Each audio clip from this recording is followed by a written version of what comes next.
अस्पताल का एक बेहद शांत और कुछ हद तक अंधेरा सा गलियारा, जहां एक बहुत ही कमजोर बच्चा खामोशी से बैठा है। उसके शरीर से ब्लड ट्रांसफ्यूजन यानी खून चढ़ाने वाले कुछ उपकरण जुड़े हैं, और वहां मौजूद हर चेहरे पर एक गहरी चिंता है। देखिए, ये कोई फिल्म का सीन नहीं है। ये उन लाखों बच्चों और परिवारों की असली जिंदगी है जो हर दिन, जी हां, हर एक दिन एक बहुत ही खामोश सी जंग लड़ रहे हैं। आज के इस विश्लेषण में हम इसी छिपी हुई बीमारी यानी थैलेसीमिया की गहराई में उतरेंगे। हम समझेंगे कि कैसे अज्ञानता के इस घने अंधेरे से बाहर निकलकर मेडिकल साइंस और हमारे आपके छोटे से सहयोग से एक उम्मीद भरा नया सवेरा लाया जा सकता है। तो चलिए सीधे इस मुद्दे पर आते हैं और बात करते हैं अंतर्राष्ट्रीय थैलेसीमिया दिवस 2026 की थीम की, hidden no more, finding the undiagnosed, supporting the unseen. सच कहूं तो ये सिर्फ एक नारा भर नहीं है, ये एक बहुत ही दर्दनाक सच्चाई बयां करता है। जरा सोचिए, लाखों लोग आज भी बिना सही पहचान के, बिना किसी प्रॉपर ट्रीटमेंट के और बिना समाज के सपोर्ट के बस अपनी जिंदगी काट रहे हैं। ये थीम दरअसल एक पुकार है उन अदृश्य मरीजों को रोशनी में लाने की जिन्हें भूल सा गया है।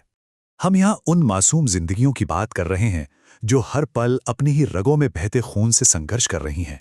एक तरफ परेशान माता पिता हैं, दूसरी तरफ लगातार मेडिकल रिपोर्ट्स चेक करते डॉक्टर्स और अस्पतालों की लंबी लाइनों में अपनी बारी का इंतजार करते वो छोटे छोटे बच्चे। ये वाकई एक खामोश त्रासदी है।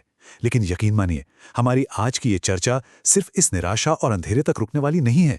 हम ये भी देखेंगे कि कैसे सही जानकारी और समाज का एकजुट होना इस अंधेरे को चीरकर एक सुनहरे सवेरे में बदल सकता है। आगे बढ़ने से पहले अब आते हैं इस बीमारी के कारण और लक्षणों पर। आखिर ये बीमारी असल में है क्या? देखिए, थैलेसीमिया कोई छूत की बीमारी या इन्फेक्शन नहीं है। ये एक जेनेटिक यानी आनुवांशिक ब्लड डिसऑर्डर है। आसान भाषा में समझें तो इसमें शरीर पर्याप्त मात्रा में हीमोग्लोबिन नहीं बना पाता। अब हीमोग्लोबिन वो जरूरी प्रोटीन है जो हमारे शरीर के कोने कोने तक ऑक्सीजन पहुंचाता है। जब यही नहीं बनेगा तो इंसान गंभीर एनीमिया का शिकार हो जाता है। शरीर का हर एक अंग ऑक्सीजन के लिए तरसने लगता है, और बस यहीं से शुरू होता है कमजोरी और थकान का वो सिलसिला जो कभी खत्म नहीं होता। अब ये जानना भी बहुत जरूरी है कि इसके दो मुख्य प्रकार होते हैं। पहला है अल्फा थैलेसीमिया, जो अल्फा ग्लोबिन जीन पर असर डालता है। इसका प्रभाव थोड़ा हल्का भी हो सकता है और काफी गंभीर भी। और दूसरा है बीटा थैलेसीमिया। ये सबसे आम है। इस बीटा थैलेसीमिया की गंभीरता का अंदाजा आप बस इस बात से लगाइए कि इसके मरीजों को जिंदा रहने के लिए हर 15 से 30 दिन में अस्पताल जाकर खून चढ़वाना पड़ता है। जी हां, हर 15 दिन में। और ये जो प्रतिशत का खेल है ना, ये सिर्फ गणित के आंकड़े नहीं है, ये एक तरह की खौफनाक जेनेटिक लॉटरी है। अगर माता और पिता दोनों ही अनजाने में थैलेसीमिया के कैरियर यानी वाहक हैं, तो उनके होने वाले बच्चे के लिए जोखिम बहुत बड़ा हो जाता है। 25% चांस है कि बच्चा गंभीर बीमारी के साथ पैदा होगा, 50% चांस है कि वो भी सिर्फ एक कैरियर होगा, और केवल 25% ही संभावना होती है कि बच्चा पूरी तरह से नॉर्मल हो। इसीलिए शादी से पहले या प्रेगनेंसी के दौरान टेस्ट करवाना सच में जीवन और मरण का सवाल होता है। इस जेनेटिक लॉटरी को हारने का जो शारीरिक दर्द इन बच्चों को सहना पड़ता है, उसकी तो हम और आप कल्पना भी नहीं कर सकते। बेहिसाब कमजोरी, शरीर का हर वक्त पीला रहना और जरा सा चलने पर भी सांस का फूल जाना। और सबसे ज्यादा तकलीफ देने वाली बात यह है कि इन बच्चों का विकास धीमा पड़ जाता है।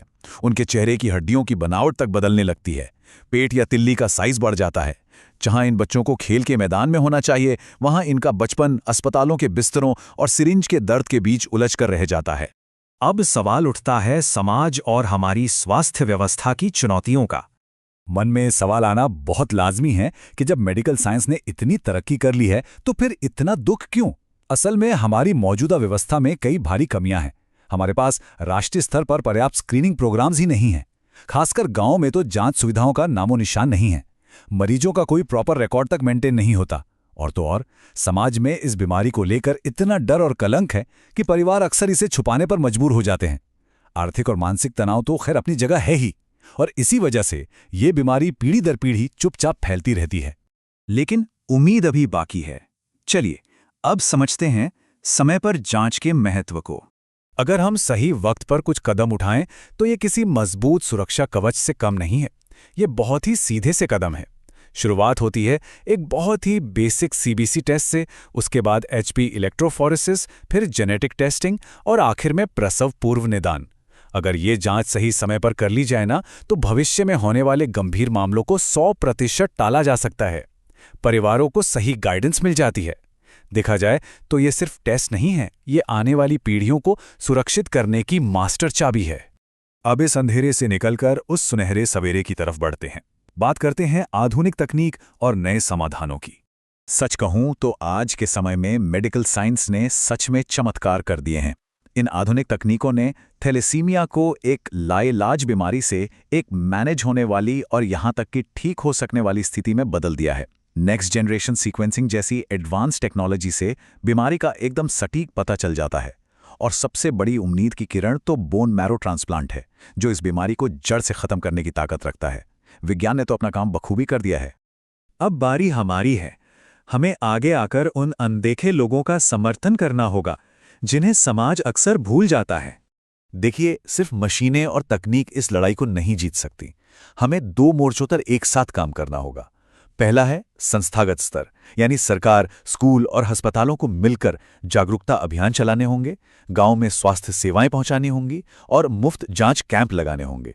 लेकिन दूसरा और सबसे अहम मोर्चा है हमारा और आपका व्यक्तिगत स्तर। विवाह से पहले जांच करवाना और लगातार रक्तदान करना। जब तक हम और आप अपनी ये जिम्मेदारी नहीं समझेंगे, ये लड़ाई अधूरी ही रहेगी। और यहीं पर एक संख्या बहुत ज्यादा मायने रखती है, और वो है सिर्फ 1।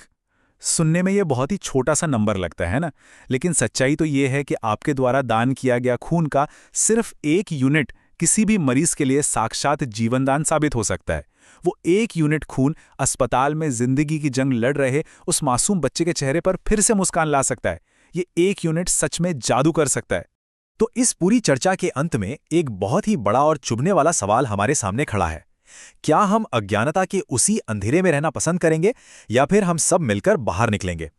क्या हम अवेयरनेस फैलाकर, समय पर टेस्ट करवाकर और लगातार रक्तदान करके एक थैलेसीमिया मुक्त दुनिया का वो चमकता हुआ नया सवेरा ला सकते हैं? फैसला और जिम्मेदारी अब हम सबकी है।